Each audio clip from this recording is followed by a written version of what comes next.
네, 뉴스 신세계. 오늘도 헬마우스 임경민 작가와 함께합니다. 어서 오세요. 안녕하세요. 예, 임 작가가 연대 국문과 나왔다 그랬습니다.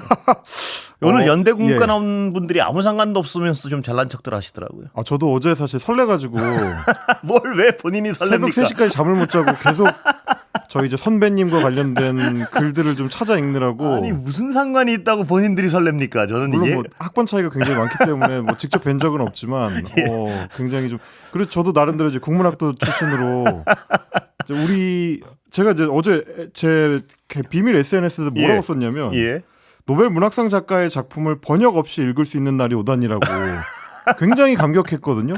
아마 뭐 많은 청취자분들이 저랑 비슷한 심경이셨을 텐데 이런 날이 올 거라고 생각해 본 적이 없어서 어제는 사실 뭔가 망치 같은 걸로 한 방 맞은 것 같은 그런 기분이었습니다. 나름 어떤 냉철하고 지적인 헬마가 그런 식의 어떤 감성을 가지고 있을지는 실패한 국문학도라고 하겠습니다. 예, 오늘 뉴스 가볼까요? 소설가 한강 작가가 예. 한국 작가로서는 최초로 노벨 문학상을 수상하면서 우리 한국 문학의 새로운 역사를 열었습니다. 아시아 여성이 123년 역사의 노벨 문학상을 받은 것도 이번이 처음이고요. 한국인으로서 노벨상을 수상한 거는 지난 2000년에 노벨 평화상을 받았던 고 김대중 전 대통령에 이어서 두 번째. 우리 입장에서는 이제 24년 만에 이뤄진 두 번째 수상이 되겠습니다. 스웨덴 할리먼에서 발표 생중계를 하는 현장을 저도 이제 나중에 영상으로 봤는데 역사적 트라우마에 맞서고 인간의 삶의 연약함을 드러낸 강렬한 시적 산문이다 라고 이 작품 세계를 평가를 했습니다. 선정 이유를 밝히면서 한강은 자기 작품에서 역사적 트라우마와 보이지 않는 지배에 정면으로 맞서며 인간 삶의 연약함을 드러냈다. 그는 육체와 영혼, 산자와 죽은 자 간의 연결에 대해서 독특한 인식을 지니며 시적이고 실험적인 문체로 현대 산문의 혁신가가 됐다라고 부연을 했습니다. 물론 이제 한강 작가 같은 경우는 등단할 때는 이제 시인으로 등단을 했었고 나중에 소설가까지 이제 하게 된 경우라서 아마 그 문장 하나하나에 담겨 있는 어떤 의미값들이 그렇게 좀 연결되는 부분들 그런 것들을 이제 스웨덴 할리먼에서도 평가를 한 것 같고요. 저는 굉장히 좀 이제 문학적이었다고 생각한 게 할리먼에서 이 소식을 전하기 위해서 전화를 했는데 한강 작가가 그 아드님하고 저녁 식사를 마치고 나서 차를 마시고 있다가 그 수상 연락을 받았다라고 이제 표현을 하더라고요. 굉장히 좀 문학적인 풍경. 아니 그거는 그냥 팩트 아닙니까? 물론 이제 건조한 풍경, 어떻게 보면 좀 따뜻한 풍경이잖아요. 아니, 따뜻한데요. 그냥 그런 우연 아닙니까? 다 문학적으로 해석이 됩니다. 참고로 우리 PD 섭섭해할까봐 PD도 저 연대 국문과 나왔다 오늘 하루 종일 후배님이시더라고요. 그렇습니다. 어쨌든. 오늘 뭐 하여튼 관련 없는 분들이 굉장히 잘난 척하는 걸 하루 종일 봤습니다. 마츠 할리먼 상무이사가 노벨상 그 수상자 발표를 하고 나서 한강 작가하고 이제 전화 통화를 했던 얘기를 전했는데.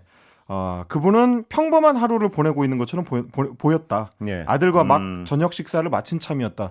소설의 한 대목을 읽는 것 같은 그런 느낌이었고 할리먼 관계자가 뭐라고 이야기를 했냐면 그 한강의 작품 중에서 어떤 것들을 가장 먼저 추천하겠느냐라고 이제 기자가 물었더니 2014년에 출간한 장편 소설 소년이 온다를 꼽았습니다. 뭐 아시다시피 이제 광주 민주화 운동에서 이제 희생된 6명의 그 본인들 시선으로 이제 작품을 서술을 했는데 한강 작가 본인도 인터뷰에서 압도적 고통으로 써내려간 작품이다라고 창작 과정을 회고한 바가 있습니다. 읽는 사람도 꽤 고통스럽습니다. 그렇습니다. 사실 이제 한 페이지 한 페이지 넘어가는 동안에 눈물이 나지 않는 대목이 없는 그런 작품인데 작품을 집필하면서도 매일 울었다라고 작가가 이 한 그 강연에서 이야기한 적이 있습니다. 그때 전남 도청을 5월 27일까지 수호하다가 숨졌던 윤상원 열사의 마지막 일기를 본인이 읽었던 그런 언급을 한 적이 있는데요. 거기에 이제 이렇게 적혀 있습니다. 하느님 왜 저에게는 양심이 있어서 이토록 저를 아프게 찌르고 아프게 하는 것입니까? 저는 살고 싶습니다. 그 일기를 인용을 하면서 내가 쓰려는 소설이 어디로 가야 하는지 깨닫게 되었다. 라고 작가도 회고한 적이 있습니다. 저도 뭐 우연히 이 한강 작가의 책을 채식주의자랑 이걸 읽어봤는데요. 하여튼 읽는 게 굉장히 힘들었던 기억이 납니다. 그렇습니다. 작품 세계를 뭐 요약하자 말씀드렸던 것처럼 이제 5.18을 다룬 소년이 온다가 있고요. 최근작에는 제주 4.3 사건의 비극을 역시 새 여성의 시선으로 풀어낸 작별하지 않는다가 있고 그리고 뭐 말씀하셨던 채식주의자, 한국인 최초로 이제 부커상을 받았던 예. 작품인데요. 문학평론가 고 황현산 선생 같은 경우는 이 작품을 두고 한국 역사상 가장 빼어난 페미니즘 소설로 평가받아야 한다라고 예. 이제 이야기한 적이 있습니다. 예. 자, 그러면 여기서요. 그 유명한 문학평론가이시자 연세대 국문과 명예교수시죠. 정과리 교수님. 이 정과리 교수님 성함은 본명은 정명교 선생님이시고요. 그렇습니다. 필명을 필명이 이제 정과리 선생님이신데 워낙 필명이 많이 알려져가지고 정과리 선생님 연결해 보겠습니다. 안녕하십니까? 네, 안녕하세요. 네. 예, 선생님 여기 그 제자 인사하시죠. 아, 예, 안녕하세요, 교수님. 기억하실지 모르겠는데 국문과 01학번 임경빈입니다. 아, 네, 반갑습니다. 예, 전혀 모르시는 걸로 하겠습니다. 나름 석사 때 지도 교수셨는데 제가 도망을 쳐가지고요. 예, 죄송합니다. 예, 아, 그래요? 예, 선생님 임경빈 작가라고 여기 있습니다. 그 네. 한강 작가 노벨 문학상 수상 혹시 예상하셨습니까? 아니요, 언젠가는 받을 수도 있겠다 싶었지만은 이렇게 빨리 받을 줄은 몰랐습니다. 예, 그 언젠가는 꽤 먼 세월을 예상하셨습니까? 아니면 그래도 어떤 아니, 뭐 노벨상이 대체로 좀 그 완성기에 접어든 작가들에게 줘오거든요. 예. 그러니까 이제 그런데 아직 한강은 변화하고 있는 작가고 예. 또 진화하고 있는 작가이기 때문에 좀 나중에 받을 수도 있겠다 싶었는데 뭐 너무 빨리 받았네요. 완성된 작가들에게 주는 상이다. 그렇다면 교수님 생각하시기에는 한강 작가는 앞으로도 많은 변화와 많은 뭐 발전이란 말이 문학에 어울릴지 모르겠습니다만 발전도 가능하다 이렇게 보시는 거군요. 뭐 그럼요. 예, 당연하죠. 예. 예. 그 학부 대학원 재학 중일 때 혹시 한강 작가 기억나십니까? 어떤 학생이었는지 혹시 좀 여쭤보려고요. 아유, 한강 씨는 워낙 조용해서요. 예. 눈에 전혀 띄지 않는 사람이에요. 예. 그냥 이게 뭐 수업 시간에 들어와도 있는 것 같지 않은 그런 조용한 사람입니다. 예. 예. 논문이나 작품을 혹시 감수하신 적이 있으신가요, 교수님? 석사 논문은 제가 심사를 했죠. 예. 어떤 기억이 좀 나시는 부분이 있나요? 어떻습니까? 아니 그게 이상의 회화와 문학 세계, 작품 세계였던 걸로 예. 기억이 나고 예. 이상이라고 하는 일제 강점기 때 그 시인이자 소설가 잘 아시잖아요. 예. 그분이 워낙 또 건축학도였고 그래서 그림을 잘 그리셨는데 이상의 그 시와 소설은 분석이 많이 돼 있지만은 그걸 그림과 연결시키는 일은 좀 드문 편인데 독특하군요. 한강 작가는 이제 그 이상의 그림과 그 작품을 연결시켰는데 그게 아마도 한강 작품이 상당히 그 이미지가 강하거든요. 특히 시각적 이미지가. 예. 그러니까 그런 것과 연관이 있다고 생각합니다. 그러니까 한강 작가의 어떤 그 작법 중에 이미지적인 부분이 강한 부분이 어떤 그림과 연결시킬 옛날부터 좀 약간 어떤 그 단초가 있었군요. 보시기에. 그렇다고 봐야 되겠죠. 네. 예. 교수님께서는 한강 작가의 뭐 여러 작품 다 있지만 어떤 작품을 가장 평가하십니까? 글쎄, 아무래도 세계적인 명성을 얻게끔 해준 채식주의자가 어쨌든 가장 기억에 남지 않을까 생각을 합니다. 예. 그 한강 작가의 작품을 교수님이 평가하는 어떤 작품의 탁월성이랄까 어디 있나요? 보시기에. 그게 이제 워낙 내적 성찰을 고유한 문체로 이제 드러내는데 탁월했던 작가인데요. 예. 그것이 이제 사실은 그 내면에 깊은 어떤 역사적 고통이 숨어 있다라는 걸 이제 알아차리긴 어려웠는데 그런데 이제 그게 채식주의자에 와서 그 내면 성찰이 절정에 다다랐고 그리고 나서 소년이 온다에 와서 그 내면 성찰의 밑바닥에 있었던 역사적 고통에 관한 그 어떤 분노나 성찰이 정면으로 드러났다고 볼 수가 있죠. 혹시 교수님이 가장 어떤 좋아하는 작품도 역시 채식주의자이십니까? 현재로서는 뭐 좀 그런 편입니다. 채식주의자는 그 몽고반점이라고 하는 이제 중간에 들어있는 챕터에서 그 식물이 되고자 하는 여인과 그 여인을 갖다가 굉장히 동물적인 탐욕으로 훼손하는 그 탐미주의자 둘의 얘기거든요. 근데 두 개의 양극단의 세계의 어떤 그 격렬한 맞부딪힘을 상당히 아주 선명한 그 문장으로 그 묘사를 했어요. 예. 그래서 그게 아마 제가 볼 때는 서양 독자들한테 아주 큰 인상을 주지 않았나 그렇게 싶습니다. 예, 교수님 오늘 말씀 여기까지 듣겠습니다. 감사합니다. 네, 감사합니다. 예, 지금까지 정과리 연세대 국어국문학과 명예교수 모셨습니다. 예, 교수님께서 이제 그 어떤 문학적 의미를 짚어주셨으니까요. 뭐 저도 사실 이제 어제 저녁에 집에 있는 책을 이제 다시 들춰서 제가 이제 표시해놨던 대목들을 몇 군데 뽑아왔습니다. 뭐 우리 이제 청취자분들께도 좀 나눠드리고 싶어가지고 책에 이런 대목이 있습니다. 학살자 전두환을 타도하라. 뜨거운 면도날로 가슴에 새겨놓은 것 같은 그 문장을 생각하며 그녀는 회벽에 붙은 대통령 사진을 올려다본다. 얼굴은 어떻게 내면을 숨기는가, 어떻게 무감각을, 잔인성을, 살인을 숨기는가. 이 대목이 있고요. 제가 많이 울었던 대목이 이런 부분이었습니다. 다음의 일은 말하고 싶지 않습니다. 더 기억하라고 나에게 말할 권한은 이제 누구도 없습니다. 나중에 알았습니다. 그날 군인들이 지급받은 탄환이 모두 80만 발이었다는 것을. 그때 그 도시의 인구가 40만이었습니다. 소년이 온다에 나오는 대목입니다.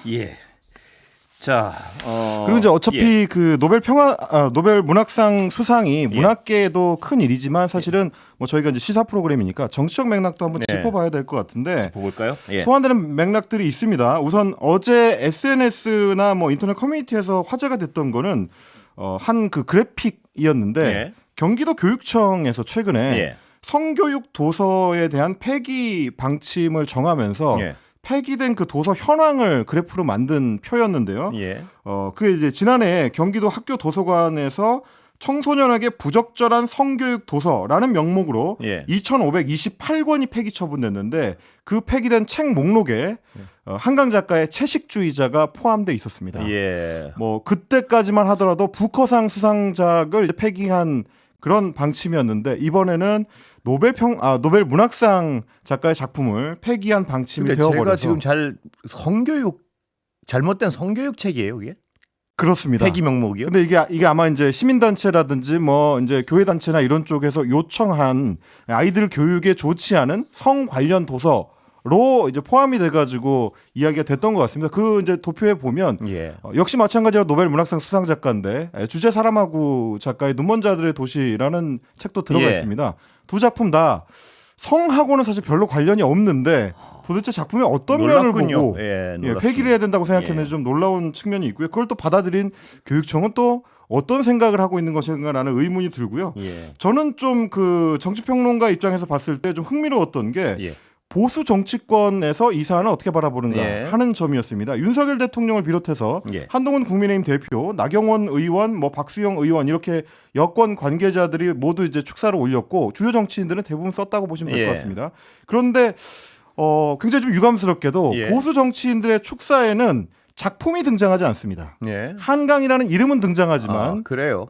한강 작가가 어떤 대표작들을 갖고 있는지 그 작품을 스웨덴 한림원에서는 어떻게 평가했는지라는 이야기들이 거의 등장하지 않는데 특히 5.18 민주화운동을 다룬 소년이 온다라든지 제주 4.3을 다룬 작별하지 않는다는 전혀 언급이 없고요. 나경원 의원 같은 경우는 이제 채식주의자만 언급을 하고 그 뒤에 작품들은 팔로우업하지 않았다. 그 뒤에 작품들을 읽지 않았다라고 이제 표현을 하고 있습니다. 아니 저는 잘 이해가 안 되는 게 이분들도 광주 민주화 운동에 대해서 인정하고 있는 거 아니에요 전부. 근데 그렇습니다. 왜 그걸 꺼리나요? 그리고 사실 한강 작가를 이야기할 때 그런 어떤 역사적 트라우마에 대한 서술을 언급하지 않을 수가 없는 것이 스웨덴 한림원에서 뭐라고 했냐면 노벨문학상 선정위원회 관계자가 얘기했습니다. 1980년대 광주 민주화 운동에 관한 감동적이면서 끔찍한 이야기가 바로 소년이 온다다. 트라우마가 어떻게 세대를 넘어서 계승되는지를 다룬 역사적 사실을 아주 특별하게 다룬 명작이다라고 이야기를 했는데 유독 우리 여권 정치인들은 이 작품에 대한 언급 없이 축하를 하고요. 박수영 의원 같은 경우는 이 작품의 번역자에게 감사를 하는데 정작 작품은 이야기하지 않는 굉장히 좀 독특한 시각. 그래서 저는 한국 보수 정치권이 뭘 이렇게 두려워하는 걸까? 그래서요. 제가 아까 말씀드린 것도 도대체 광주 민주화 운동에 대해서 아직도 다른 견해가 있는 것인가 그렇습니다. 의심하게 되는. 좀 의문스럽고 예. 사실 그런 태도는 이전에도 박근혜 정부의 블랙리스트에 한강 작가가 올랐다는 걸로 이제 표현할 수가 있을 것 같습니다. 예. 2016년에 문학의 블랙리스트에 소년이 온다와 함께 한강 작가 자신이 블랙리스트에 등재됐었고, 그래서 이제 문화체육관광부의 지원 도서에서 이제 배제된다든지 여러 이제 불이익들을 받았고요. 예. 그 당시에도 이제 한강 작가나 블랙리스트에 등재됐던 작가들한테 이 관련된 이야기를 물어봤을 때 예. 본인처럼 어느 정도 이제 문단에 자리를 잡은 사람들이라면 그나마 다행인데, 이제 막 등단한 신진 작가들 입장에서는 생계를 위협하는 문제였다라는 예. 언급을 한 적이 있거든요. 뭐 그 예. 연장선상에서 문화를 다루는 한국 정치권의 어떤 태도, 이런 것들을 좀 생각해봐야 되는 지점이 있는 것 같습니다. 예, 문화를 다루는 태도도 문제지만요. 이 무지한, 그러니까 이 문학에 대해서 무지한 사람들이 그냥 가만 놔두면 되는데, 무지하면 그 무지한 지식을 인정하지 않고, 자신의 무지함을 인정하지 않고 자신의 기준으로 뭘 잣대를 들이댔을 때 어떤 일들이 벌어지는지, 아까 경기도 교육청 얘기랑 그렇습니다. 블랙리스트 건에서 정말 명백히 알 수가 있네요. 예. 근데 그래서 사실 저는 이제 비평가 입장에서 봤을 때 이번 수상이 굉장히 좀 상징적이라고 생각하는 것이 결국 이제 광주거든요. 예. 광주 민주화 운동이고, 한국에서 노벨상을 받은 두 사람이 김대중과 한강이라는 사실, 예. 그리고 이제 그 두 사람이 공히 대표하는 한국의 역사적 사건이라는 건 이제 광주와 5.18 민주화 운동이기 때문에, 어떻게 보면 한국 문학을 이야기할 때 이제 한국과 광주를 얘기하지 않을 수 없다. 그리고 세계사적인 한국의 위치라는 게 결국 민주화와 뗄래야 뗄 수 없다. 그것도 예. 이제 광주와 뗄래야 뗄 수 없다. 그것을 세계에서 이제 공인한 것이다라는 의미로 좀 봐야 되지 않나 싶고요. 한강 작가의 수상이 이제 단순히 한국인의 노벨 문학상 수상에서 그치는 게 아니라 전두환 신군부가 조직적으로 자행했던 일종의 이제 그 홀로코스트였던 광주 학살에 대해서 세계사적 지위를 획득한 어떤 의미, 뭐 이런 걸로 봐야 되지 않나 싶고, 시민들이 각자의 공간에서 새로운 어떤 평범함과 탁월함을 구축해 나가는 동안에 폭동을 운운했던 당신들은 결국 도태되어 후세의 비웃음 섞인 예. 손가락질을 받게 될 것이다. SNS에서 이런 문구를 본 적이 있는데, 예. 이번 일에 대한 어떤 역사적 평가를 이렇게 가름할 수 있을 것 같습니다. 그리고 아까 그 여권 일부 정치인들이 어떤 작품명을 거론하지 않는 것이 광주 민주화 운동에 대한 이견 때문이 아니라 그 블랙리스트를 책정하고 네. 한 것에 대한 부끄러움 때문이라고 믿고 싶습니다. 예. 그렇다면 사실은 이제 출발점은 반성에서부터 예. 해야 될 것 같은데. 그 작품명을 거론하지 않는 게 그 부끄러움에서 비롯된 것이라고 정말 믿고 싶습니다. 예, 광주 민주화 운동에 대한 어떤 다른 생각 때문은 아니라고 믿으면서 정치 얘기 좀 가볼까요? 예, 다시 나경원 의원 예. 얘기를 할 수밖에 없게 됐는데요.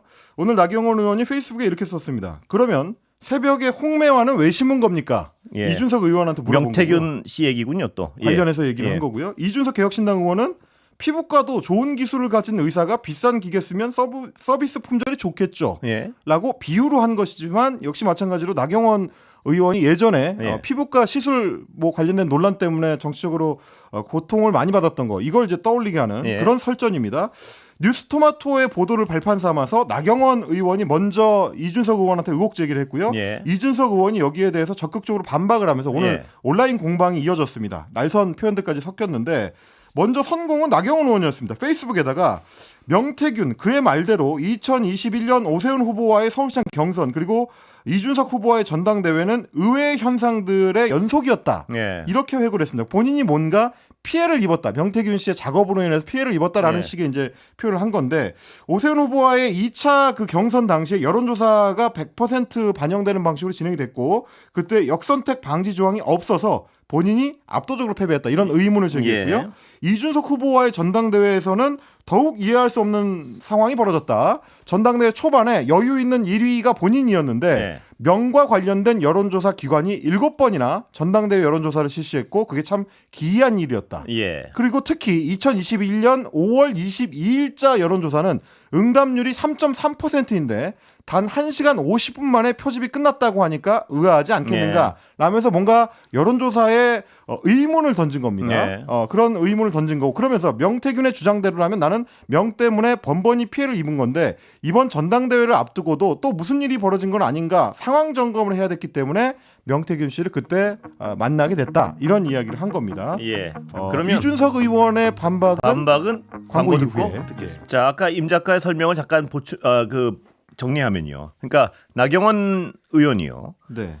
지난 당대표 경선 당시에 자신한테 어떤 불리한 여론조사 결과가 자꾸 나와서 이길 수 있는 선거를 졌는데 경선을. 그렇습니다. 그게 명태균 씨가 어떤 여론조사 가지고 장난을 친 것일 것이고 거기 이준석 대표와 관련이 있다 이런 주장이죠. 그렇습니다. 예. 이준석 대표도 알고 있었느냐라는 예. 이제 질문인 건데 여기에 대해서 이준석 의원은 부정선거론자라고 하면서 직격을 했습니다. 예. 전당대회 지고 3년 동안 얼마나 이런 소리가 하고 싶었겠냐. 부정선거 주장하고 싶은데 구체적으로 뭐가 문제인지 지적할 수가 없으니까 피상적인 내용만 열거한다. 예. 변죽을 울리고 있다. 이렇게 이제 이야기를 하면서 그 당시에는 본인이 1등하는 여론조사가 수두룩했고 전당대회 기간 동안에 여론조사가 굉장히 많이 했는데 예. 조작된 조사가 있으면 얘기를 해봐라라고 이제 받았습니다. 네. 거기에 대해서 나경원 의원이 역시 이제 다시 한번 이제 받으면서 이준석 의원 스스로 여론조사 기법은 여론조사는 기법과 돈이라고 말했었는데 예. 명태균 씨 여론조사에 대한 의혹 제기를 부정선거론으로 매도해서는 안 된다라고 하면서 한 유튜브 쇼츠 영상을 인용을 했습니다. 예. 그러면서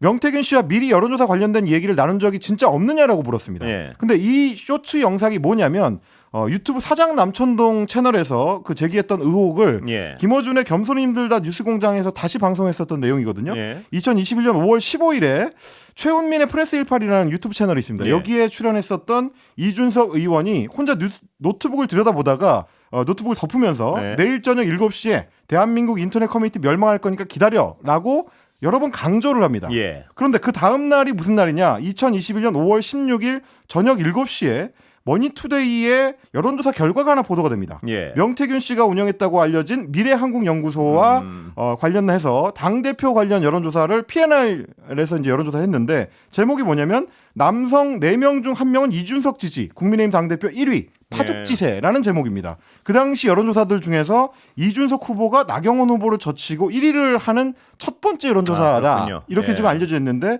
공교롭게도 이준석 후보가 그 당시에 전날에 이미 어떤 결과가 나올지를 예상하고 있었던 것 아니냐라는 예. 의혹을 지금 이제 나경원 의원 쪽에서 제기를 한 거죠. 예. 이준석 의원은 여론조사가 기법인 거는 당연히 뭐 정확히 설계하는 거에 따른 것이고 돈이라는 거는 이제 샘플을 많이 잡으면 오차가 줄어들기 때문이라는 거다라고 예. 이야기를 하면서 그 문제 1억 원 피부과 의혹 관련된 비꼬기를 한 겁니다. 예. 그러면서 명태균 사장 만나서 나경원 의원이 한 이야기는 구체적으로 밝히시라라고 이제 직격을 했는데 예. 여기에 대해서 나경원 의원은 언론 취재에서 처음부터 만났다고 얘기를 했다. 이렇게 얘기를 하면서 그럼에도 불구하고 명태균 씨와 미리 여론조사 관련된 얘기를 나눈 적이 있느냐 없느냐 얕은 수로 말 돌리기 하지 말고 질문에 답해라. 예. 다시 압박했고 여기에 대해서 이준석 의원도 명태균 사장이 뭘 해서 저를 당대표로 만들었다고 하던가요? 공개해 보세요. 아무 내용이 없죠? 라고 이제 되받는 이런 식으로 이제 서로 왔다 갔다 하는 온라인 공방이 이어졌습니다. 근데 이준석 전 대표는 그 여론조사 관련해선 어떤 직접적인 해명은 없네요. 제가 지금 들어보면 있나요? 예. 뭐 명태균 사장과 이야기한 거를 구체적으로 해명을 하지 않습니다. 그러니까 주로 이제 되받는 방식으로 예. 이야기를 하는데 명태균 사장한테 들었다면서 공개할 내용이 없으면 그건 그냥 나경원 의원이 아무 내용 없는 얘기를 얘기에 넘어갈 정도로 허술하다는 겁니다. 예. 그래서 문제 제기를 하려면 시점과 문제 제기 기점을 명확하게 해서 질문하세요. 언제 어디서 뭘 했다는 건지라고만 얘기합니다. 예. 근데 뭐 아까 제가 설명드렸던 유튜브 채널에 출연해가지고 다음 날 발표될 여론조사의 정확한 결과를 시간까지 얘기했던 거 예. 이런 부분에 대한 해명은 제가 봤을 때는 없었던 것 그 같습니다. 부분은 없군요. 그러니까 예. 구체적인 부분은. 그렇습니다. 그러다 예. 보니까 좀 의혹이 끊기지 않고 계속 좀 이어지는 상황이 아닌가 싶긴 하고요. 사실 이제 이 부분에 대한 그 구체적 여론조사 관련된 예. 명태균 씨와 이준석 대표가 어떤 연관이 있는 것인가 이 부분에 대해서는 언론들이 아직까지는 이제 구체적 질문을 잘 안 하고 있는데 예. 아마 이 사안이 여론조사 관련으로 사안이 커지게 되면 그 당시에 이제 당대표 경선 과정이라든지 혹은 대선 후보 경선 과정에 대한 의혹들도 추가로 좀 커질 가능성이 있을 것 같습니다. 예. 명태균 씨 사안은 하여튼 전방위적인 확산이 뭐 점점 더 어떤 불길이 거세지는 것 같습니다. 보니까. 그렇습니다. 당대표 경선 당시에 그 당원 명부 유출 관련해서도 예. 혹시 미리 성향 파악을 해가지고 다른 데 썼던 것 아니냐라는 의혹까지 지금 추가된 상황이기 때문에 이 사안이 쉽게 가라앉을 것 같은 그 얘기는 만약에 더 진전이 되면 다음에 한 번 더 짚어보겠습니다. 네네. 예, 오늘 말씀 여기까지 듣겠습니다. 임경빈 작가였습니다. 고맙습니다. 감사합니다.